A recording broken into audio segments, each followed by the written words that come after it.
ho ho! Salut salut mes petits nounours! Alors, écoute, on se retrouve aujourd'hui pour cette nouvelle vidéo. Et donc oui, j'ai mis, on voit pas trop, mon plus beau pull de Noël avec mon petit bonnet. Et regarde comme il est trop chou. J'ai mon petit Jean-Jacques aussi qui est en Père Noël. Aujourd'hui, vous allez me dire, mais Laura, pourquoi tu es en tenue de Noël? Eh bien déjà parce que c'est la vidéo de Noël. Enfin bon, elle sort une semaine avant Noël, oui.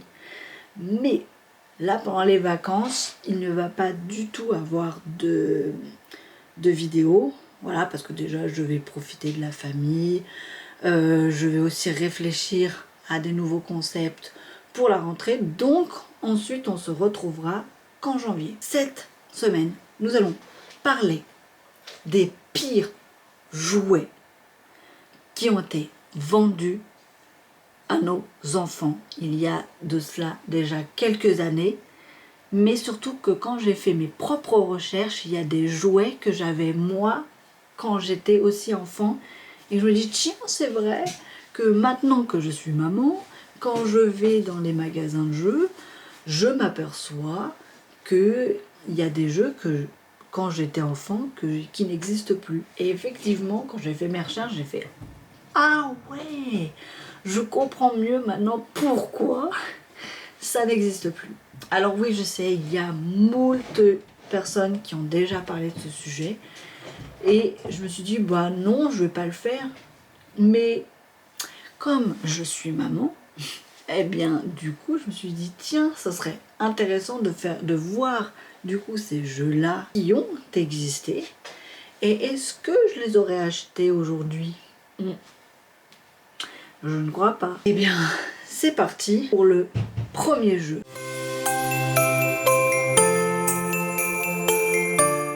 La panoplie SCI ou le jeu d'expert à l'amiante. Tu as bien entendu. CSI, crime, scène, investigation. Un jeu de détective permettant aux enfants de relever des empreintes digitales et un rayon.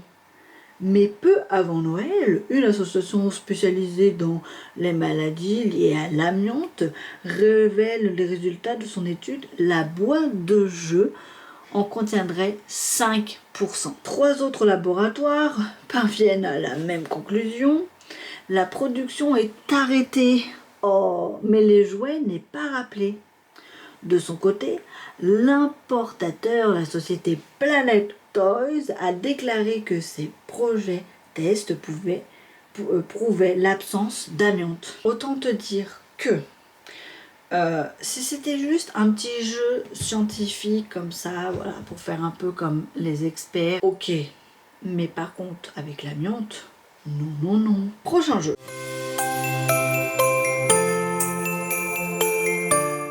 Gloss Bowie, le kit pour chauffer du verre à 500 degrés. Régulièrement, la marque Gilbert Company a défrayé la chronique avec ses jouets dangereux commercialisés dans les années 50.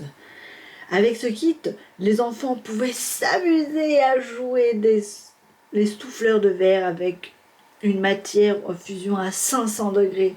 Visiblement, la sécurité des jouets n'était pas la priorité à cette époque et les brûlures au 3e degré ont dû être nombreuses. Autant fabriquer des bougies, ok, mais ça là, je vois pas l'intérêt.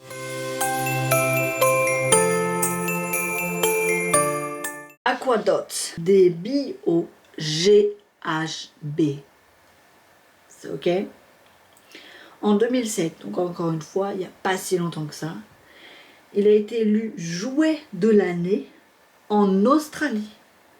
Le principe, des billes qui se solidifient et permettent de créer des formes une fois mouillées. Problème, outre le risque d'ingestion des billes, la colle qui permettait de lier ces dernières entre elles contenait du GHB. La drogue dite du viol. Inimaginable si un enfant ingérait les aquadots.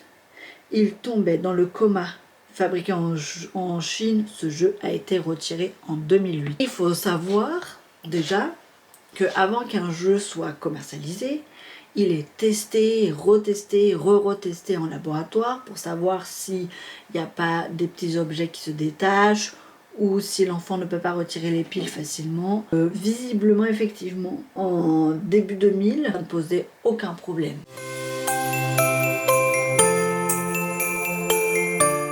Moonshoes. Et si on se cassait une cheville? Quel enfant n'a jamais rêvé de marcher sur la lune? Équipé de bottes lunaires, on expérimente la sensation de la marche en apesanteur. Malheureusement, sur notre planète, la gravité n'est pas la même. Ah ah! Après avoir sauté, les enfants ont expérimenté la chute sur la terre ferme. Oum.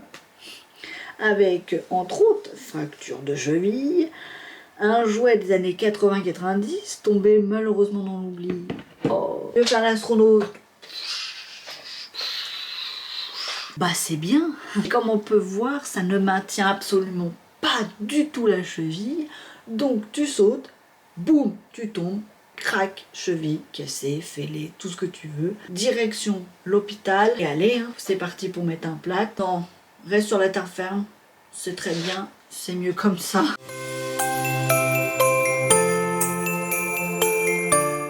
Atelier du petit chimiste explosif. Dans les années 50, hop, toujours le même, je lui accompagne, hop, récidive, avec cette fois une armoire remplie de fioles et des récipients contenant des acides, des neurotoxiques, du poison, et en plus de ça, tu as une notice pour apprendre comment faire des explosifs. On applaudit tous Gilbert. Oui. Oui, parce que en faisant mes recherches, vous allez voir qu'il va revenir. Mais c'est pas arrêté là, le Gilbert. Non, non, non. Là, quand même, ça fait 2 fois. À mon avis, il a pas d'enfant, ce Gilbert. Metal Casting 7. Ah bah tiens, il est revenu, Gilbert. Encore une trouvaille, bah voilà, de Gilbert.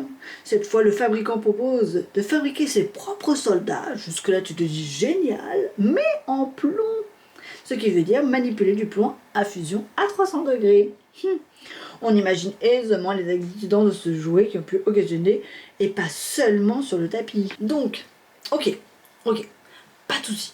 Tu veux fabriquer tes propres soldats, mais pas comme ça. Je pense pas que tu as envie que ton enfant se crame 3e degré.